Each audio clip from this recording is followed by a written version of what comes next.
معراج ایک معجزہ ہے، اور معجزہ اس واقعہ کو کہتے ہیں جس کو سمجھنے اور ماننے سے عقل عاجز آ جائے، جس کو سمجھنے اور ماننے سے انسانی عقل عاجز آ جائے، چونکہ وہ خلاف عادت ہوتا ہے، خلاف طریقہ ہوتا ہے، خلاف ضابطہ ہوتا ہے۔ عقل جن امور کو سمجھنے کی عادی ہوتی ہے، معجزہ اس ضابطے کے خلاف واقع ہوتا ہے، لہذا عقل اس کو نہ سمجھ سکتی ہے نہ مان سکتی ہے۔ تو جس بات کو عقل سمجھنے سے عاجز ہو اس کو معجزہ کہتے ہیں، اور جسے عقل آسانی سے سمجھ لے اور مان لے وہ معجزہ ہو ہی نہیں سکتا، وہ معجزہ بولیے ہو ہی نہیں سکتا۔ اسی طرح وہ کرامت نہیں ہو سکتی۔ تو معجزہ ہونے کے لیے ضروری ہے کہ اس واقعے کی نوعیت ایسی ہو کہ عقل اس نظام عادت کے تحت اسے نہ سمجھ سکے نہ مان سکے، تب وہ معجزہ ہوتا ہے۔ اب یہاں یہ بات سمجھ لیں کہ جب معراج کو معجزہ مان لیا،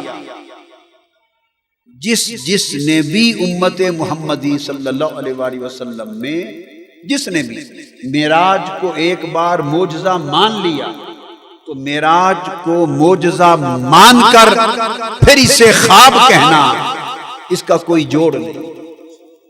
معراج کو معجزہ مان کر پھر اسے خواب کہنا اور منامی معراج کہنا، ان دو چیزوں میں کھلا تضاد ہے۔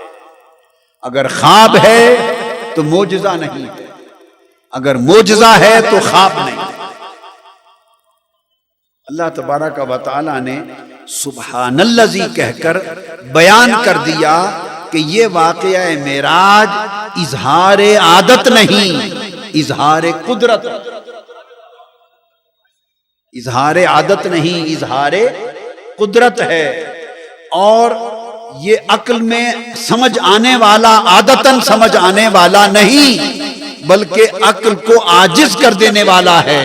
اس لیے کہا سبحان الذی، پاک ہے وہ ذات جس نے یہ معجزہ اپنے حبیب کی شان کو، عظمت کو، رفعت کو، سطوت کو پوری دنیا کو دکھانے کے لیے بپا کر دیا۔ یہ معجزہ ہے۔ تو لفظ سبحان اس کے معجزہ ہونے پہ دلالت کرتا ہے۔ اب تیسری حکمت اس میں اور ہے۔ اللہ رب العزت نے فرمایا سبحان الذی اسریٰ بعبدہ، پاک ہے وہ ذات جو اپنے بندے کو سیر پہ لے گئی۔ کافروں نے انکار کر دیا، کافروں نے انکار کر دیا، انہوں نے شہر مکہ میں ایک ہنگامہ کھڑا کر دیا، شور مچا دیا، بھئی یہ کیسے ممکن ہے؟ مسلمانوں کے نبی نے کہا ہے کہ میں راتوں رات مسجد حرام سے مسجد اقصیٰ تک گیا، پھر سدرۃ المنتہا، پھر فوق السدرہ گیا، معراج پر گیا، واپس آ گیا۔ نبی کہتے ہیں کہ میں نے اتنا سفر کیا اور واپس آ گیا، یہ کیسے ہو سکتا ہے؟ اللہ نے کہا بد نصیبو اور نہ سمجھو، میرے نبی نے یہ دعویٰ ہی نہیں کیا۔ انہوں نے کہا، ابو جہل نے کہا کہ نبی نے کہا ہے کہ میں راتوں رات مسجد حرام سے اقصیٰ پر اور اقصیٰ سے آسمانوں تک گیا اور فوق السماوات گیا، ہم نہیں مانتے۔ اللہ نے کہا میرے نبی نے کہا، اللہ نے کہا میرے نبی نے یہ کہا ہی نہیں کہ میں گیا، میرے حبیب نے یہ کہا ہی نہیں کہ میں گیا۔ تو کافر حیران ہو گئے کہ باری تعالیٰ تو پھر بات کیا ہے؟ اس نے کہا غور سے سنو، میرے مصطفیٰ نے کب کہا ہے کہ میں گیا؟ یہ تو میں نے کہا ہے کہ میں لے گیا۔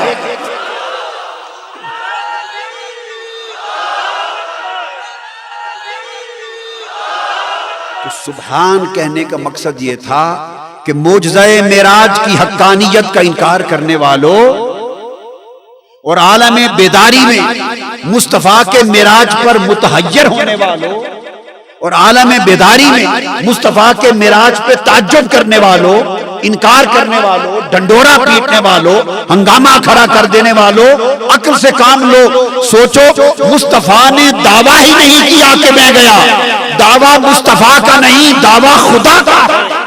اگر مصطفیٰ کہتے کہ میں گیا پھر تم انکار کرتے، تمہاری مرضی. خدا کہہ رہا ہے کہ میں لے گیا. اب جس نے رد کرنا ہے میری بات کو رد کرے، مصطفیٰ کو نہ کرے. اب جو مصطفیٰ کے بیداری کے معجزہ معراج کا انکار کرے گا وہ انکار مصطفیٰ نہیں کر رہا، وہ انکار خدا کر رہا. چونکہ حضور نے تو دعویٰ ہی نہیں کیا کہ میں گیا. اس کی شان دیکھو، اس نے حبیب کو دشمنوں کی تانوں سے بچا کے ایک طرف کر دیا. حبیب آپ تو ادھر آرام سے بیٹھ جائیں، میں جانوں اور یہ بدبخت جانے. میرے حبیب آپ نہ کہیں کہ میں گیا، آپ نہ کہیں کہ میں گیا، میں کہہ رہا ہوں کہ میں لے گیا. اب جسے انکار کرنا ہے وہ مجھ سے مقابلہ کر لے، میری قدرت کا انکار کر دے، میری طاقت کا انکار کر دے، میری عظمت کا انکار کر دے. لہذا معجزہ معراج کا عالم بیداری میں انکار کرنا وہ عظمت مصطفیٰ کا انکار نہیں ہے، قدرت خدا کا انکار.